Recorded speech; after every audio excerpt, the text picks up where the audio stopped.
260 highly qualified Jewish professionals from all over Europe gathered in the German capital to meet with their Israeli startup nation counterparts to network and inspire one another.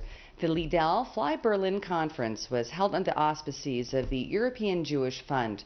IBA reporter Dennis Zinn was there and filed this report. The startup nation meets Europe. That was the theme of the two-day Liddell Fly Berlin Conference, which brought a group of outstanding Israeli young professionals and their Jewish European counterparts to mingle in the German capital. 260 participants attended the event, including several who've already made a name for themselves internationally. One was Jeff Pulver, a pioneering internet entrepreneur who is considered the person responsible for the development of audio and video streaming, including internet telephone calls. We have to challenge the status quo of how people approach problem solving, and I believe at the end of the day it's all about people, and we just have to look at things differently, but once we can do that, people become unstoppable. So it's believe in you. Mega entrepreneur Mick Davis, who arrived from London, is former CEO of Xstrata, one of the largest mining companies in the world. Davis says that the runaway success of Israeli high-tech and creativity is well known in his circles. The sacrifice of the average Israeli young person to society is enormous, and yet that society has gone forward and far exceeded the potential that anybody ordinarily would have applied to it. And I think it's because of the inherent capacity and capability of the people there. The Liddell Conference made it clear that Startup Nation does not only mean innovations in technology. We have a lot of social innovations, educational innovations. I myself, I was one of the founders of the Beit Midrash for Zionist Thought. Another unique participant was Israeli musician Ivri Leader of TYP, the Young Professionals band. Leader said that he is thrilled to know that the business world has come to realize that artists are innovators too. It's the same thing, you know, it's being creative. It's so we write a song, they create a way for people to socialize or whatever.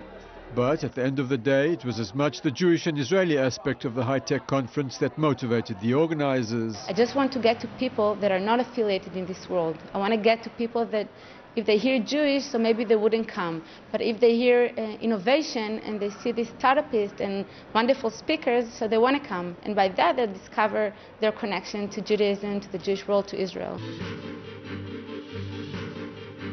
An increasing number of anti-Semitic and anti-Israel websites are appearing on the internet, causing concern for Jewish communities across the world. The subject took center stage at an international conference in Hungary on hate speech, sponsored by the European Jewish Fund. IBA's special correspondent Leah Zinder was there and filed this report. The experts who gathered in Budapest were united on one issue. There's a battle raging against Jews and the State of Israel. The battleground is the internet, websites and social media. And it's being waged by what the conference called enemies of freedom. Social media has turned out to be a very powerful weapon in the campaign against Jews and against Israel. By being the voice of many people, millions of people throughout the world, and allowing their own words to come through unedited, unfiltered. It was Henry Ford who first expressed concern over what he called the international Jew. We need the law, because what we have to do is to make sure that when someone actually oversteps a particular red line, he will face the music. And the music here is the music of the law, and he should end up in jail.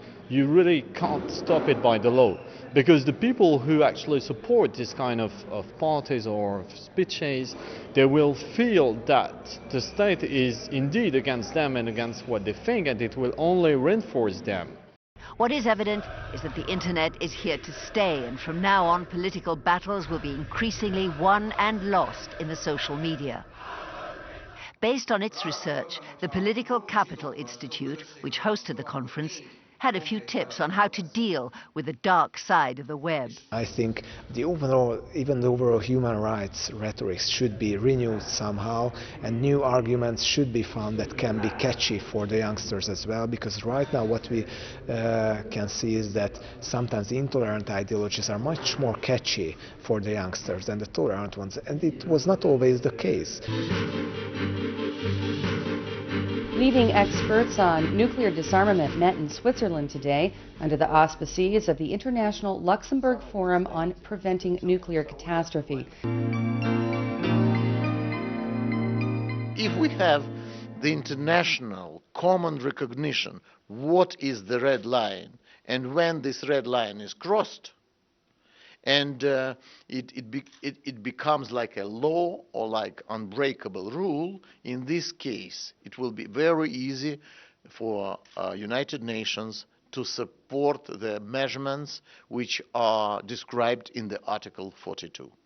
Members of the largest non-governmental organization advocating nuclear non-proliferation held their biannual meeting in Warsaw, where they discussed ways to facilitate the process of arms limitation and reduction.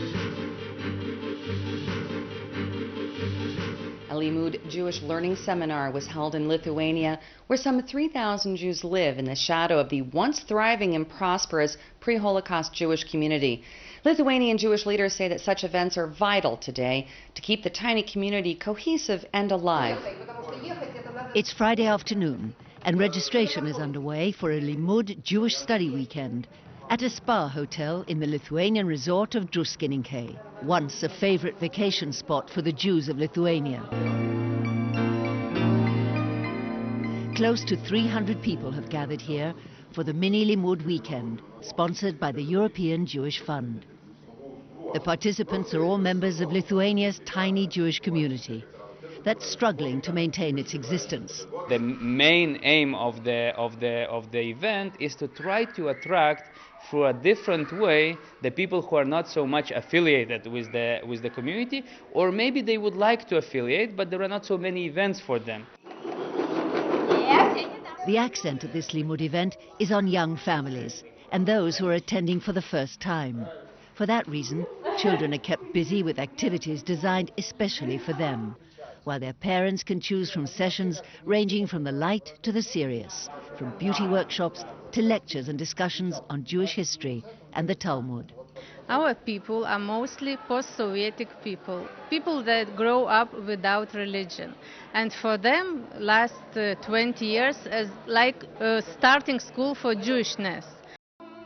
95% of Lithuania's 250,000 Jews were murdered in the Shoah, the highest percentage of any European country. 100,000 Jews and 600 years of Jewish scholarship drowned in a sea of blood. There are officially 5,000 Jews in Lithuania today. The unofficial count is under 3,000.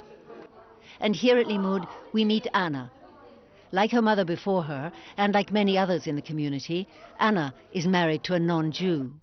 Very, very lately, I feel somewhere inside of me some kind of arousing need for becoming a part of it again and bringing my children closer to the Jewish community.